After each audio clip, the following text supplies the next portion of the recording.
The Bible wisely points out that there is nothing new under the sun. Anything that's been done now has been done before. And people have been sinning in the same ways for millennia. And this struck me today. And I talked about this verse yesterday, and I want to talk about it again today. This is John, the book of John, chapter 7. This is right during the Feast of Booths. Jesus is preaching, street preaching at the Feast of Booths, and the Pharisees and the Sadducees, the officials of Israel, they want to arrest him. And so they send out the Levites to go arrest him. The Levites come back, and they didn't arrest him, and the Pharisees wonder, like, why didn't you arrest him? And the officers, the Levites, said to them, nobody ever spoke like this man. They're just amazed at what they heard. The Pharisees immediately questioned them. So you've been deceived too, I guess.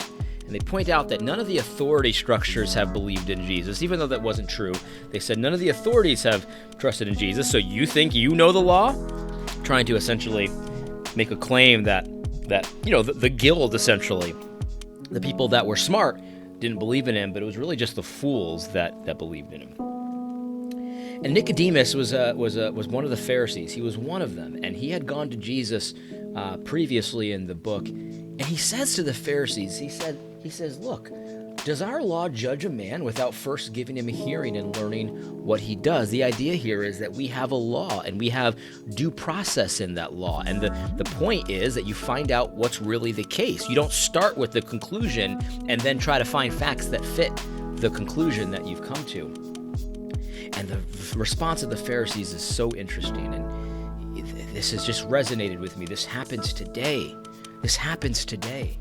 They hear Nicodemus bringing the law to bear, rationality, considering what God says is important, and it's a matter of principle for him. First, we have to establish the facts, and then we can condemn a man if the case is established on the evidence of 2 or more witnesses and all of that. You can't start with the conclusion. And listen to what the Pharisees respond to Nicodemus. They respond with an accusation. Oh, you must be one of those Galileans too. You must be one of them. Brothers, I think you probably know where I'm going with this. This week, this past few weeks actually, have just been a disaster for the Church of God when it comes to these killings, right?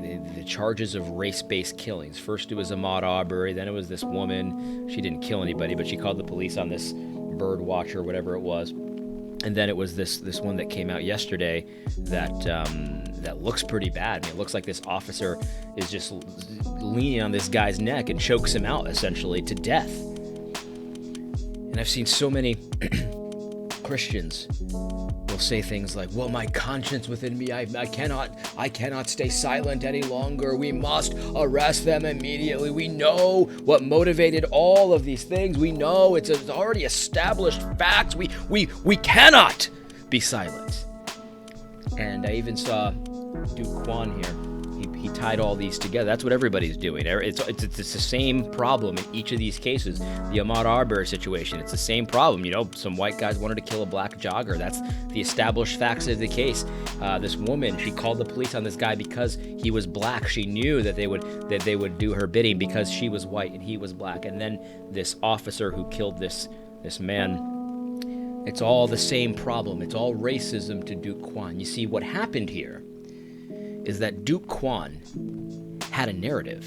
He already knew what had happened, and now he goes and looks for for data that fits that. It's the exact opposite of what we should do. We have a law that has due process. First, you got to find out who the victim is, who's the one who's been who's the one that's been sinned against. Like with the Ahmaud Arbery situation, like I'm not entirely sure who the victim is. You can be a victim and end up dead, and likewise, you can not be a perpetrator and end up killing someone. Those are possible categories, and we need to figure out what's what. That's a very complicated case, but our law is set up in such a way that it tries to pull from the law of God. And it says, look, you need to establish facts. You can't start with the conclusion and then find things that fit the conclusion that you started with. That's backwards. That's unjust. That's what the Pharisees were trying to do with Christ. They said, well, no, he's guilty. And now let's go find how he's guilty. And Nicodemus is like, well, hold on a second. Does our law allow us to do that, to condemn him first and without a trial, without establishing the facts of the matter? And the Pharisees respond, oh, you must be one of them. You must be a Galilean too. And that's what we hear now. If you say, well, hold on a second, due process here with this Ahmaud Arbery thing, this looks pretty complicated. This looks like we need to establish the facts of the matter, and we need to look at all the evidence and stuff like that before we say that these two white guys killed this guy because he was a black jogger, which seems so far-fetched, and the facts don't really seem to indicate that. And when you say that, what do they accuse you of? It's so similar to the Pharisees. When you say, well, hold on, we need to wait for the facts to come out about this woman, about this man, and all that kind of stuff, what happens? Well, they say, well, you must be one of them. You must be a white supremacist too. It's the same thing. There's nothing new under the sun. It's not about being on my team or your team. I don't know what happened here, right? Like I said, the third one, the one where he's on his neck, that looks awful. It looks awful. But that doesn't allow me to set aside biblical principles, and not just biblical principles, but just any kind of rational thinking. God gave us brains. We need to establish the facts first before we condemn a man. And then definitely, it looks to me pretty clear-cut. But the thing is, we don't set aside our principles just because it looks to us like it's pretty clear-cut. Because even if let's just say we set aside our principles for a minute, and turns out we're right. You can't guarantee that every time it's going to turn out we're right. We're going to make mistakes. That's why due process is there. That's why that's the principle from the scripture. You establish the case first, and then you move on to punishment. Look, if this police officer killed this black guy, he deserves the death penalty.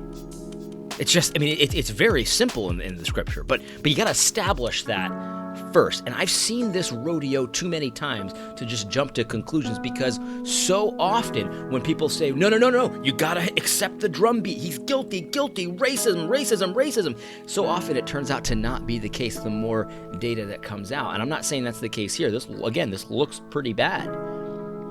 But don't just accept that drumbeat. Don't just go along with it. Don't fear when they say, oh, you must be a Galilean too, because that's their tactic. They want you scared.